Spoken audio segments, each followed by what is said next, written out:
So hi everybody, we're at Voxxed Days Zurich 2017, and Catherine put me up to interview somebody else. So I decided to pick Sam Brannen, who gave a great talk today about JUnit 5. So I want to ask you, not about the technical aspects, but about the background of JUnit 5. Why is it JUnit 5? Why is it not JUnit 4.13? What happened there? And maybe you can take it from there.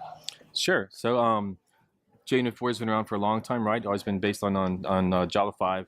So kind of limited to the feature set there, and having a new major release implies that you can also build on something newer, right, like Java 8. So that's a good reason there. So allowing us to use things like streams and Lambda expressions, all this kind of stuff, making use of some of the new features in Java 8, improving the APIs, etc.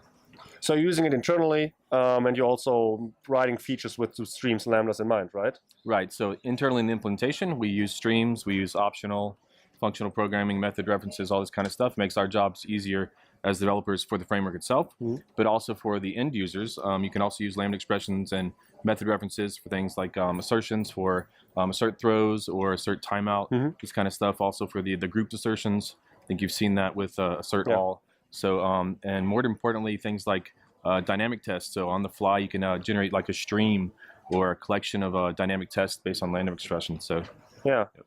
Yeah, about that, people, especially coming from other languages like Scala, they're used to writing tests basically as lambdas in very low ceremony way.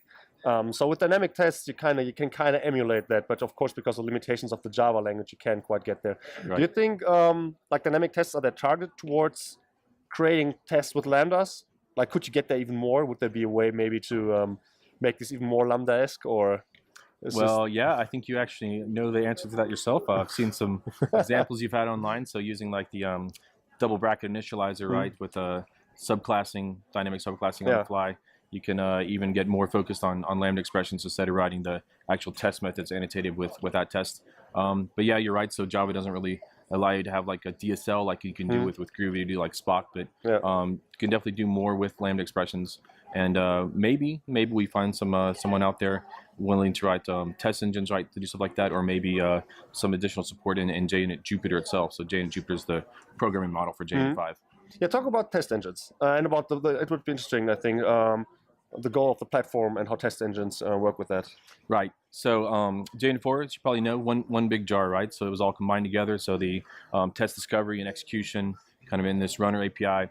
And with JUnit 5, we started out thinking we really want to move away from that, separate these things.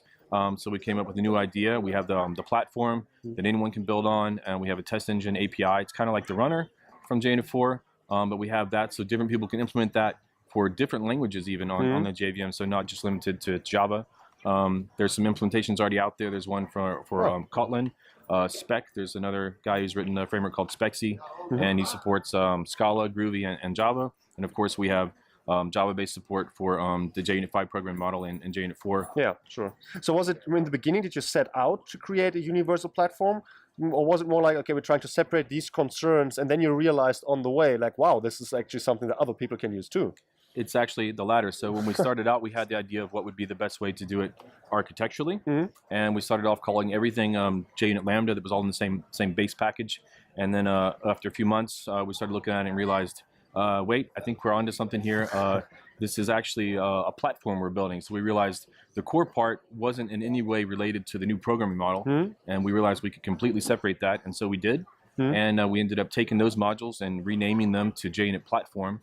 So part of what we're doing with the JUnit 5 initiative is actually releasing a new project called the JUnit Platform, version 1.0, and it has support for JUnit 4, and it has support for the new JUnit 5 program model, which we call JUnit Jupyter, since Jupyter is the 5th planet from the sun, right? Okay. So next one, will that be Saturn then, or we're planning on JUnit 6 now? No, I think there will be a JUnit 6. So what we've done now with the modularity we have now the opportunity to release more frequently, to increase the major numbers more frequently, right? So a major release, we could do a JUnit 6, right? It might be based on Java 9 or Java 10, something like that, but reusing the same programming model. Right, so that works quite nicely. If we have this program model called JUnit Jupyter, it would still make sense to call it JUnit Jupyter version 6, right? Whereas if you had JUnit 5 version 6, That would be weird. Yeah, that would be kind of strange. Yeah. The engines, like when I write tests now, I use the JUnit Jupyter API to write the test against, and then the engine is going to execute that. This engine artifact, where is it going to come from? Because at the moment, as I see it, ideally it ships with the IDE, right? But what happens with upgrades? So because IDEs struggle with delivering me 5 different engines for 5 different JUnit versions I might be using at the same time across different projects. So what's your plan? So I'm actually not a fan of having the IDEs include that. I mean, I realize there are a lot of developers out there that just want to start at the IDE and write some tests. And I think maybe it's okay for them to have a version in there, but to be really professional, have reproducible builds and stuff like that. Really, ideally, you should be using something like Gradle or Maven with dependency management, and you should be specifying the versions of the testing framework you want as well, right? So if you're using Spring's testing support, you would want the latest version of Spring's testing support, and the same would be true for JUnit, right? So ideally, maybe IDEs would pick it up from there and maybe like use the jar that they find in there in the Gradle description. Okay, so is there progress on that, or is it on the IDE side? I think, as far as I know, IntelliJ is the most advanced. What is their approach on this? Are they shipping with it? They try to keep up with the latest milestones currently, right? And their idea is to have the GA release or whatever the current official release is, to have that in by default. But if you have a different version in the class path, then they will take that. They'll honor that. Nice. So okay, cool. Yeah, thank you very much. I think we learned a lot of that. Bye. Okay.